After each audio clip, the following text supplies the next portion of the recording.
આનાથી વધારે ઇઝી અને હેલ્ધી શું હોઈ શકે? મારા ઘરે તો અઠવાડિયામાં 2 વાર બને છે.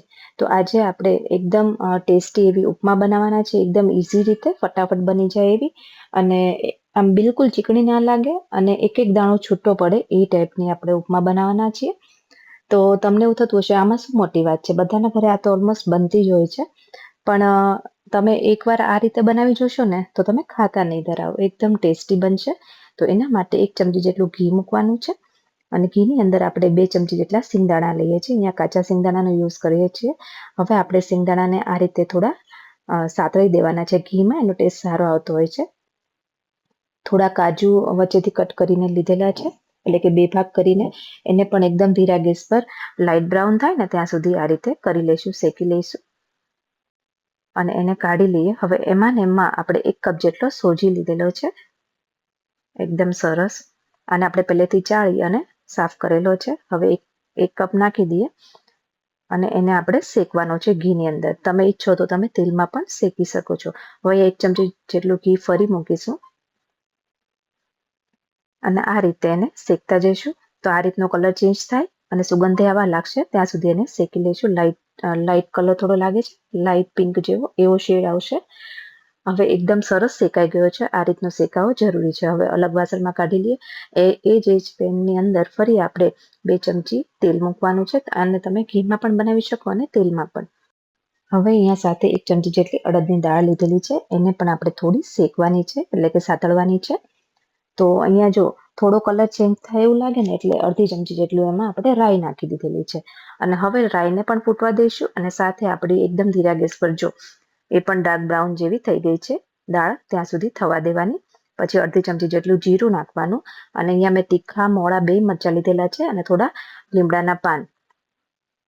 તો તીખાશ તમે જે પ્રમાણે ખાતા હોય એ પ્રમાણે મરચાં અંદર એડ કરજો. અને તમે લોકો જો ડુંગળી ખાતા હોય તો આ ટાઈમે તમારે એકદમ ઝીણી સુધારેલી ડુંગળી પણ અંદર એડ કરી શકાય છે. પણ આમનામે આ ઉપમાનો ટેસ્ટ બહુ જ સરસ આવતો હોય છે. હવે સતળાઈ જાય ને મરચાંની એટલે અહીંયા 1 નંગ જેટલું બટેટું આ એકદમ ઝીણું સુધારેલું નાખ્યું છે, એને મેં પાણીમાં રાખ્યું હતું જેથી કરીને કાળું ના પડે. આ બધી પ્રોસેસ મેં પહેલાં કરી જ રાખી હતી. અને સાથે 1 નંગ જેટલું એકદમ ઝીણું સુધારેલું અહીંયા મેં ગાજર નાખ્યું છે અને થોડા ફ્રેશ વટાણા નાખ્યા છે. હવે ટેસ્ટ પ્રમાણે મીઠું એડ કરીએ. અહીંયા મીઠું મેં પાણીના અને બધા ભાગનું નાખી દીધેલું છે, લાસ્ટમાં તમે ચાખીને એડ કરી શકો. સાથે 1 ચમચી જેટલી ખાંડ નાખીશ અને પછી એને 2 થી 3 મિનિટ માટે થવા દઈશ ધીરા ગેસ પર. તો આ રીતે ખાંડને મીઠું પહેલાં નાખી દેવાથી ચડીએ જશે અને કલરે એનો એવો ને એવો સરસ જળવાઈ રહેશે અને એકદમ આમ વટાણા ચડી જાય પણ એકદમ આમ પોચા નહીં પડી જાય, તમને આખા ભાગા દેખાશે આમાં. એટલે આપણે પહેલાં 1 ચમચી ખાંડ પણ નાખી દીધેલી છે. હવે પાણીનું માપ આમાં બહુ જ જરૂરી છે. 1 કપ સોજી સામે આપણે 2.5 ગણું પાણી લેવાનું હોય, તો અહીંયા મેં 2.5 વાટકા પાણી નાખેલું છે. અહીંયા તમે ઘરમાં રહેલી કોઈ પણ વાટકી સેટ કરી શકો છો. અને પાણીને હવે એકદમ ઉકળવા દેવાનું છે. જો આ રીતે ઉકળે અને બટેટું છે ને ચેક કરી લેવાનું કે બિલકુલ કાચું નથી ને, એટલે 90% ચડેલું હોવું જોઈએ, એટલે આખું રહેશે અને સરસ ચડેલું પણ લાગશે. તો એકવાર આ રીતે આપણે ચેક કરી લઈએ, કારણ કે બહુ જ ગરમ છે. અને આ રીતે છે ને ઘણીવાર ઘણા લોકો આમાં પહેલાં સોજી નાખી દે શાકભાજી સાથે અને પછી લાસ્ટમાં પાણી નાખતા હોય, પણ એવું ના કરતા. આ રીતે કરવાથી જલ્દી બનશે ઉપમા. અને એકદમ ગરમ પાણી, ઉકળેલું પાણી હોય એની અંદર સોજી નાખશો ને એક દાણો ફૂલશે, એટલે તમે બનાવ્યો છે જસ્ટ ડબલ થઈ જશે અને એકદમ જલ્દીથી ચડી જશે. એટલા માટે તમારે આ રીતે ગરમ પાણી પહેલાં કરી દેવાનું. લાસ્ટમાં આના અંદર 2 ચમચી જેટલું મેં ફેંટેલું દહીં નાખેલું છે અને એને એકદમ હલાવી નાખવાનું.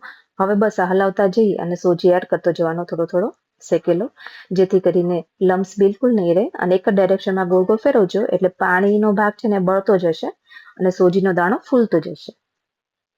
તો આ રીતે સરસ છૂટો છૂટો ઉપમા આપણું બનીને રેડી થશે. તો જો ધીરે ધીરે અત્યારે ગેસની ફ્લેમ સાવ લો જ રાખી છે, ધીરા ગેસે આપણે આને થવા દેવાનું છે. અત્યારે તમને એવું થશે કે આ ચીપકશે, પણ થોડું ઠંડુ થશે ને એકદમ છૂટી છૂટી પડી જશે અને ચડેલી તો એકદમ સરસ રહેશે. તો આ રીતે ધીરા ગેસ પર જ એને કન્ટિન્યુઅસ હલાવતું જવાનું, જેથી કરીને એકદમ છે ને નીચે ચોંટી નહીં જાય અને તળિયું એકદમ છોડી દે ને એટલે સમજવાનું કે ઉપમા રેડી થઈ ગઈ છે. હવે લાસ્ટમાં લીંબુનો રસ થોડો એડ કરી દઈએ અને આપણે જે સિંગદાણા અને કાજુને ફ્રાય કર્યા હતા એને પણ અંદર એડ કરી દઈએ. અને લાસ્ટમાં મેં થોડી છે ને આમાં દ્રાક્ષનો ટેસ્ટ સારો આવતો હોય છે તો એ નાખી છે. અને ઉપરથી કોથમીર નાખી અને ફરી એને એકવાર મિક્સ કરી દઈએ. તમે ઈચ્છો તો સર્વ કરવા ટાઈમે આની ઉપર થોડી ડુંગળી પણ એડ કરી શકો જે લોકો ખાતા હોય, અને થોડું ચવાણું અથવા તો તમે સેવ પણ નાખી શકાય છે. એ રીતે પણ તમે એને સર્વ કરી શકો છો. એ રીતે પણ ટેસ્ટી લાગતી હોય. હવે લાસ્ટમાં આપણે જો હવે આ બધું કરીને મેં ગેસ બંધ કરી દીધેલો છે અને 2 મિનિટ માટે ઢાંકી અને થીજવા દેવાની. એટલે બધો ટેસ્ટ સરસ આવી જશે અને ઉપમા છૂટી પણ પડી જશે. તો જો 2 મિનિટ થઈ ગઈ છે અને એકદમ ગરમ ગરમ છે તો આપણે એને સર્વ કરીએ. તો પછી છે ને એકદમ ઇઝી રીત અને ફટાફટ બની જાય અને આનાથી વધારે હેલ્ધી હોય પણ શું શકે એમ. તો કોના ઘરે ઉપમા બહુ બને છે અને કોને કોને ભાવે છે એ પણ મને કમેન્ટમાં જરૂરથી જણાવજો. તો ચલો ફરી મળીએ એક નવી રેસીપી સાથે. Thank you.